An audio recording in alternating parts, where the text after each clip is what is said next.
wabarakatuh. Segala puji bagi Allah, kita memujinya dan meminta pertolongan, pengampunan, dan petunjuknya.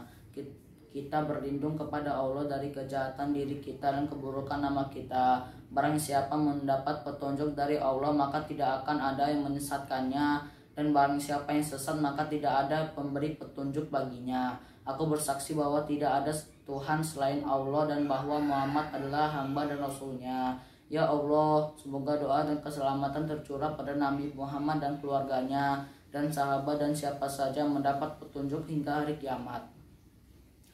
Hadirin rahimakumullah, pada kesempatan ini saya akan membawakan ceramah yang berjudul Saat Ibu Menangis.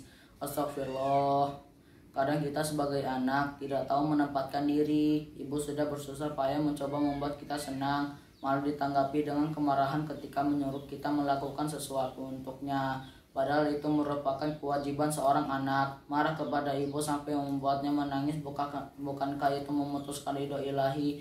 Bukankah demikian? Karena ridho Allah letaknya pada ridho orang tua. Dari Abdullah bin Amr radhiyallahu anhuma, ia berkata, Rasulullah Shallallahu alaihi wasallam bersabda, ridho Allah tergantung pada ridho orang tua, dan murka Allah tergantung pada murka orang tua.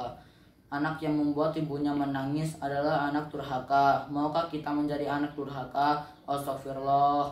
Tentu kita semua tidak ada yang mau. Hadirin rahimakumullah, ada sebuah kisah yang terjadi pada zaman Rasulullah Shallallahu alaihi wasallam, di mana ada seseorang anak yang terkenal ahli ibadah dan sholih.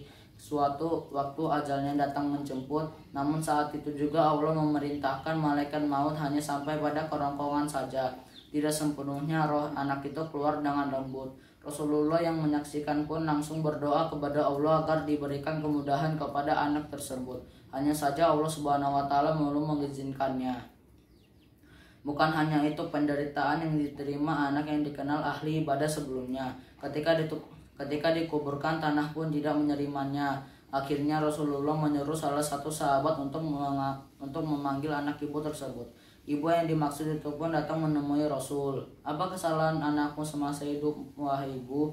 Tanya Rasulullah.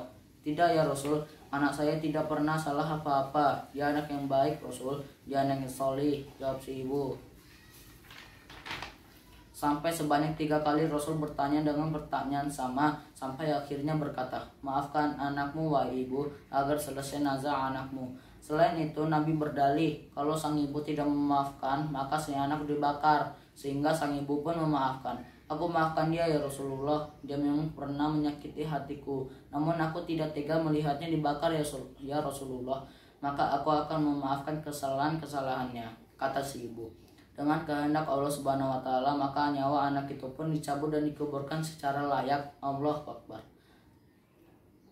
Hadirin rahimakumullah, kisah ini memberikan kita pelajaran bahwa ridho Allah benar-benar terletak pada ridho orang tua. Meskipun sudah melakukan banyak ibadah kepadanya, namun di sisi lain durhaka kepada orang tua termasuk ibu, maka Allah pun tidak akan meridhoi kita.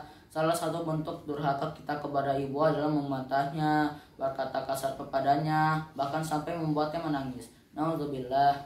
Semoga kita termasuk anak-anak yang berbakti kepada orang tua termasuk ibu. Amin ya rabbal alamin. Mungkin hanya sedikit nasihat yang bisa saya sampaikan. Wassalamualaikum warahmatullahi wabarakatuh.